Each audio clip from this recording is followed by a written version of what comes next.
Сәлем дуслар. Сәлем. Бүген бездә кунакта Өзбекстан белән якыннан танышып кайткан Айгөл Камилова. Исәнмесез? Хәерле көн. Айгөл апа, менә үзбәк халкы белән татар халкы икесе дә төрки халыклар. Аларның охшаш һәм аермалы яклары нидә? Иң мөһим уртак ягы ул инде әлбәттә ислам дине. Үзбәк халкы да, татар халкы да, алар мөселманнар күбесенчә. Телләр бездә әзрәк ошаган. Инде аермалы яклары алар милли киемнәр бездә, ашларда, гореф-гадәтләрдә һәм әлбәттә үй җиһазларында да күренеп тора. Мәсәлән, үзбәкләрнең ишегалларында тапчан исемле җиһазны күрергә була. Аның өстенә инде аяк киемен салып, менеп утыралар. Менә фатирларда урындык урынына анда күбрәк курпач дигән матраслар кулланыла. Курпачлар өстендә инде үзбәкләр заг итеп чәй эчәргә ашыкмыйча яраталар. Үзбәк халкына хас тагы нинди сыйфатлар бар? Алар бик ярдәмчел һәм кунакчыл халык. Мәсәлән, безне бер таныш булмаган үзбәк гаиләсе кунакка чакырып, чәйләр эчертеп, хәтта күчтәнәчләр биреп узаттылар. Шуңа күрә алар минем күңелемдә шундый юлчыга карата, кунакларына карата бик ачык халык булып истә калдылар. Үзбекстанның нинди шәһәрләрендә булдыгыз һәм алар сезне нәрсәсе белән гаҗәпләндерде? Мин Үзбекстанда Какан шәһәрендә, Самарканд, Бухара һәм Үзбекстанның башкаласы Ташкентта булдым. Ул шәһәрләрнең һәр кайсы үзенчәлекле, гаҗәпләндерерлек. Мәсәлән, Какан шәһәрендә без халыкара һөнәрчеләр һәм сәнгать фестивалендә булдык. Ул фестиваль беренче тапкыр гына үткәрелде, әмма аның зурлыгы һәм матурлыгы минем өчен искиткеч булды инде. Сез бүген үзегез белән шундый матур чигелгән читекләрне, сумкаларны алып килдегез. Алар Үзбәкстаннанмы? Әйе, бу эшләнмәләр шулай ук Үзбекстанда ясала. Аларның авторы минем кайнанам шулай ук Райла Ханипова. Ул Ташкентта яши һәм дизайнер буларак 6 ел инде эшли. Һәм аның илһам чыганагы ул музей экспонатлары, төрледән-төрле китаплар, белгечләр белән аралашу.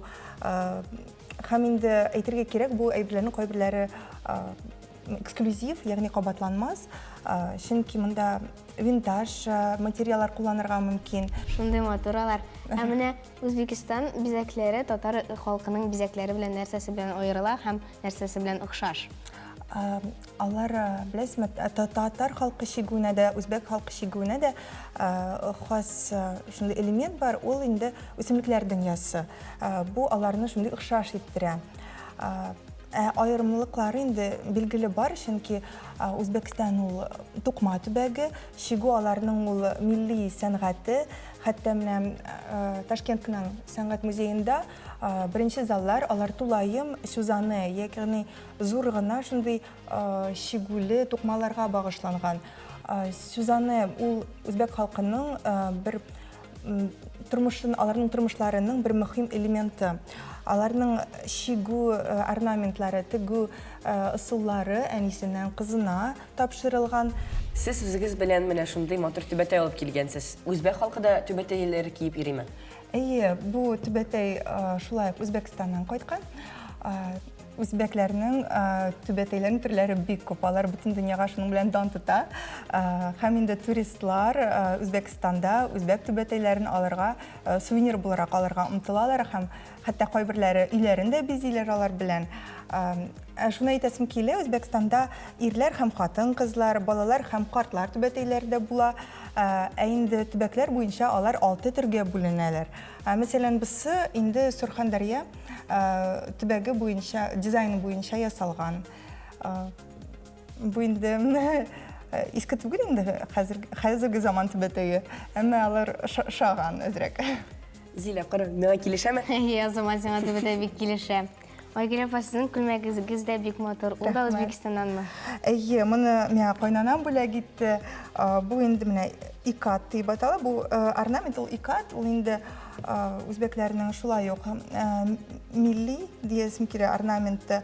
Алар кул белән бу тукмаларны ясыйлар. Аларның шундый аппарат түгел инде, җайланмалары бар. Әйе. Һәм менә аларны тукыйлар да, алар менә ефәктән, хлопок шулай ук аннан да ясыйлар. Әйінде алардың түсләре түрліден түрлі, анда менә искиткеч аларның. Үзбәк кызы дигәндә күз алдымда күп итеп чәчләре үрелгән үзбәк кызы килеп баса. Алар чыннан да гел чәчләрен үреп йөриләрме? Хәзерге көндә әлбәттә бу сирәгрәк очрый. Вак итеп үрелгән чәч ул күбрәк хәзер сәхнә атрибуты булып кала. Чөнки инде җамалак җепләре белән үрелгән чәчләр ул Үзбәкстанның милли прическасы. Һәм дә менә бу җамалак җепләре халык белән берничә гасыр элек кулланылган. Бу җепләр беләсезме шундый кара төскә буялган табигый ефәк җепләрдән ясалган инде. Һәм кызларга һәм кияүгә чыкмаган кызларга бу җепләр ярдәмендә 40-ка якын чәч тулымы үргәннәр.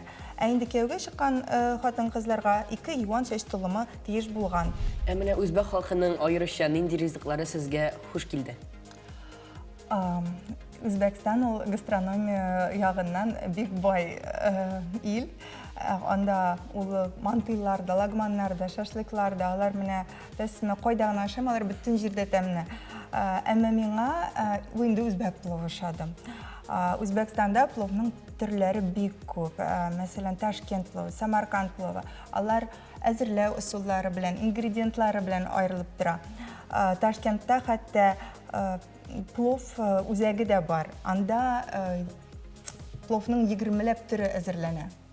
Бір көнне менә 20 төр плов әзерләнә. Әмма сез обедтан соң киләсез икән, анда бер нәрсә калмаска да мөмкин. Анда иртән барып, чират аласың, көтәсең. Татарларда да плов бар инде ул. Шуңа күрә без төрки халыклар, шуңа күрә без охшаш та инде. Килгәнегез өчен бик зур рәхмәт. Киләчәктә дә уңышлар телибез. Хәзер Үзбәкстанга барасы килде инде. Бик зур рәхмәт сезгә. Көтәрәк. Әшән ТВ үз эшен дәвам итә. Безнең белән калыгыз.